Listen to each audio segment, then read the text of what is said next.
Soc el doctor Ferran Fenollar, metge de família al Centre de Salut Canal Salat de Ciutadella.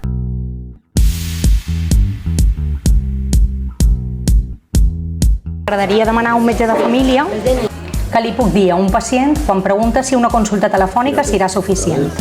Una consulta telefònica pot ser molt útil en alguns casos. Per exemple, per renovar una medicació, donar el resultat d'una prova diagnòstica o resoldre un tràmit burocràtic. No obstant, hi ha situacions en les quals una visita presencial és necessària, per exemple, per poder fer una exploració física.